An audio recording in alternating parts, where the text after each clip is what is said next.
Momento de recibir en los estudios y agradecemos la presencia de Óscar Llamosas, viceministro de Administración Financiera del Ministerio de Hacienda. Entonces vamos a estar abordando muchos temas puntuales, pero que tienen que ver especialmente con la nueva estructura presupuestaria 2020. ¿De qué trata esta estructura? ¿En base a qué se está realizando? Y la persona indicada es indudablemente el viceministro Óscar Llamosas. Óscar, gracias por estar aquí con nosotros. Bienvenido. No, muy buenos días a la teleaudiencia. Muchas gracias por la invitación para hablar de este tema realmente tan importante y tan apasionante como es el presupuesto público. Y el presupuesto que está en boca de todos y hay que hablar con propiedad seguramente, hay que ver de dónde nace esta estructura justamente, Óscar, y si va a haber cambios o no, y qué motivaron a ellos justamente, ¿no?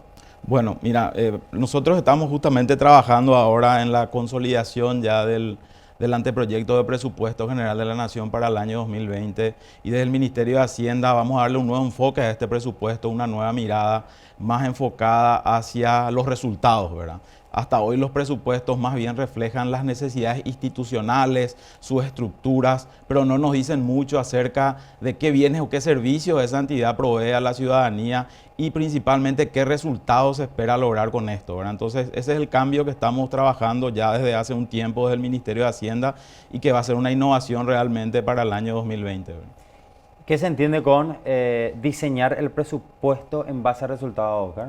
Básicamente tiene tres componentes, ¿verdad? Por un lado, trabajar justamente en el diseño de los programas presupuestarios de manera que capturen o que traten de reflejar cuál es la problemática que se espera cubrir con ese programa. Por otro lado, generar indicadores de desempeño que nos permitan saber cuál es la situación inicial de esa problemática y a dónde queremos llegar. Y finalmente, la evaluación, ¿verdad? La evaluación que nos va a dar información valiosa de manera a poder reasignar recursos de un programa a otro, poder potenciar ciertos programas donde se buscan ciertos resultados, etcétera. Entonces, eso es básicamente el enfoque que le estamos dando.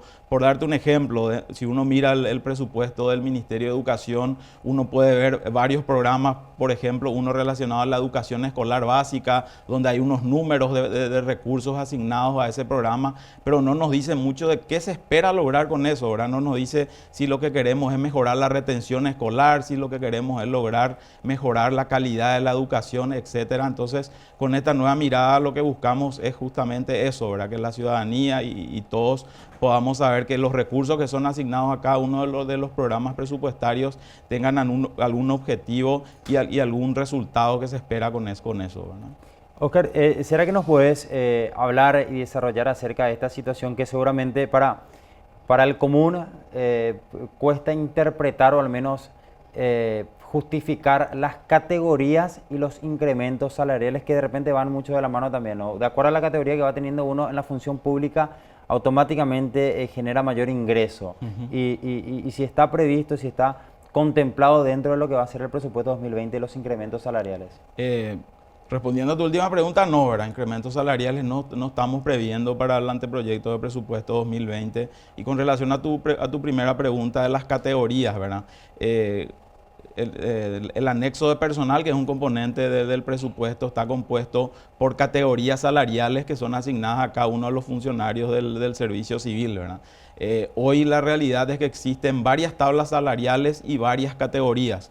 Por decirte, una tabla, la que refleja, digamos, el salario del sector del Poder Ejecutivo, que es la tabla 70 que le denominamos, tiene más de 400 niveles salariales, ¿verdad? Entonces lo que nosotros queremos o estamos trabajando ahora para el año 2020 es tratar de reducir esos niveles salariales de estas 400 categorías que finalmente hacen que exista un cierto desorden al momento de asignar estas categorías, ya que muchas veces no reflejan el perfil o la función que cumple ese funcionario, sino que más bien es una asignación que la hace cada entidad muchas veces sin mucho criterio, ¿verdad? Entonces ese es el trabajo que estamos haciendo en lo que respecta a la tabla salarial y al anexo de personal, ¿verdad? Entonces con eso lo que buscamos es tratar de ordenar las asignaciones salariales dentro del servicio civil, pero el problema de fondo es trabajar realmente en un plan de carreras que un funcionario público tenga cierta previsibilidad desde el momento que ingresa a la función pública hasta el momento de su salida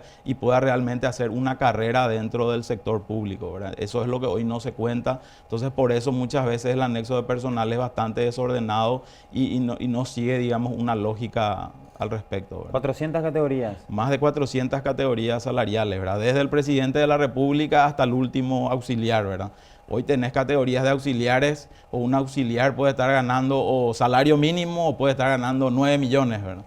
Muchas veces depende, como te dije, de cómo las entidades van asignando. Entonces lo que queremos es tratar de ordenar esos niveles y que exista cierta lógica para que un funcionario pueda ir accediendo a mejores niveles salariales en base a su perfil, a la capacitación, en base a concursos públicos, etcétera, ¿verdad? ¿Y ese ordenamiento, o al menos esas disposiciones, de parte de quién o de qué institución debería venir? Y es un trabajo conjunto, principalmente la responsabilidad es del Poder Ejecutivo, el Ministerio de Hacienda y la Secretaría de la Función Pública, que es la que rige o norma, digamos, en todo lo relacionado al servicio civil, ¿verdad? Entonces, eso es uno de los temas que se está trabajando dentro de la Comisión del Gasto, que instauró el Ministerio de Hacienda el año pasado, que tiene miembros no solo representantes del sector público, sino también del sector privado y la sociedad civil y también del Congreso.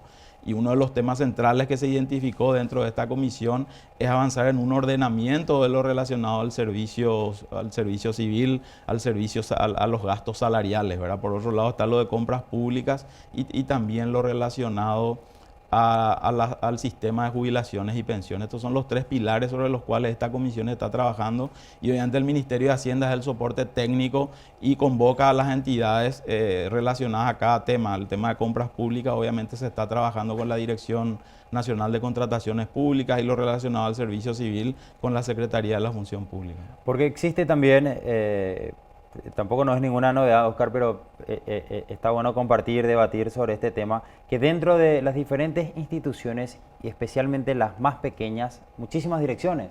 O sea, hay muchos cargos de directores que yo no sé si realmente vale la pena tenerlos, ¿no? Y allí se ocupan hasta el 80% incluso del presupuesto de la institución en salario, ¿no? Entonces, es como que a eso hay que apuntar, a Así eso mismo, hay que así tratar mismo. de... Dentro de lo que te hablaba de servicios personales y del Sí. servicio civil, podemos subdividirlo otra vez en tres niveles. Uno es el anexo de personal que te estaba comentando, tratar de reducir categorías y realmente generar un plan de carreras. Por otro lado está lo relacionado a las estructuras, ¿verdad? Que es lo que estás mencionando. Nosotros estuvimos haciendo análisis con el apoyo del Banco Interamericano de Desarrollo y vimos cosas como la que mencionás, ¿verdad? Entidades donde su estructura en un 80% está más bien direccionada a la parte de apoyo de esa entidad, parte administrativa, más que a la función misional, cuando la norma o lo lógico sería lo contrario, ¿verdad? Sí. O la relación sería 60-40, ¿verdad? Entonces, ese es uno de los temas también que vamos a estar trabajando, que es lo relacionado a estructuras y revisando eso. Pero creo que eso viene un poco a consecuencia de lo primero, ¿verdad? Como no existe una carrera en el servicio civil, entonces la única forma que un funcionario público tiene para acceder a mejores niveles salariales es ocupar un cargo. Entonces los incentivos son muy grandes para que las entidades generen estructuras de manera que los funcionarios vayan accediendo a mejores niveles salariales, ¿verdad? Entonces, esto es un tema integral, como te dije, son tres cuestiones que hay que mirar ahí, tema de los anexos de personal, el tema de las estructuras y por supuesto la ley de la función pública, ¿verdad? Entonces, estas tres cuestiones son temas que estamos trabajando y queremos presentar en breve como propuestas de reforma, ¿verdad? ¿Hay prioridades para el año que viene en materia presupuestaria, Oscar? Las prioridades son claras dentro del Poder Ejecutivo, todo lo relacionado a salud, educación y protección social y seguridad son las cuatro áreas principales que el presidente de la República y el ministro de Hacienda nos pidieron priorizar, ¿verdad? Entonces ese es el trabajo que estamos haciendo ahora. En primer lugar, consolidar los presupuestos que han cargado las entidades en base a ese nivel de gastos consolidado, ver las proyecciones de ingresos y todo el espacio que se genere en la diferencia entre ingresos y gastos van a ser priorizados a estas áreas que te mencionaba, ¿verdad? Ahora, ¿cuál es el criterio de análisis? Oscar, indudablemente van al Congreso, cada institución va, rinde cuenta de acuerdo a lo que se presenta para su presupuesto y ahí se ve finalmente si corre o no. Pero para contar un poco a la audiencia en términos prácticos y fácil, eso está toda la Constitución, indudablemente cuál es el procedimiento. Pero estamos en una etapa donde se están culminando los presupuestos de cada institución, ¿no? No, las entidades ya culminaron su Ya se presupuesto, presentan sí, directamente. ya lo presentaron al Ministerio de Hacienda, eso se hace al Ese es el paso. Ese es el primer paso, ¿verdad? Las entidades elaboran su anteproyecto de presupuesto, lo presentan a finales del mes de junio, el Ministerio de Hacienda tiene el mes de julio y agosto para consolidar el presupuesto y a más tardar al 1 de septiembre de cada año lo debe enviar al Congreso Nacional para su estudio y ahí cada una de las cámaras, primero se conforma una comisión bicameral, digamos, que analiza el presupuesto, después esto lo deriva a cada una de las cámaras y finalmente hacia mediados del mes de diciembre ya tenemos un presupuesto aprobado. Ya, ese es el camino general. A ver, y en comparación a lo que fue el proyecto, a lo que es el proyecto 2019, ¿hay un parámetro, hay un límite máximo de incremento, Cara? Sí, nosotros básicamente respetamos lo que dice la ley de responsabilidad fiscal, ¿verdad? Donde se establece algunas reglas que se tiene que cumplir al momento de elaborar el presupuesto. Una de ellas es el crecimiento del gasto corriente, que no debe ser mayor al 4% real, digamos, que finalmente en términos nominales, más inflación está en torno al 8%.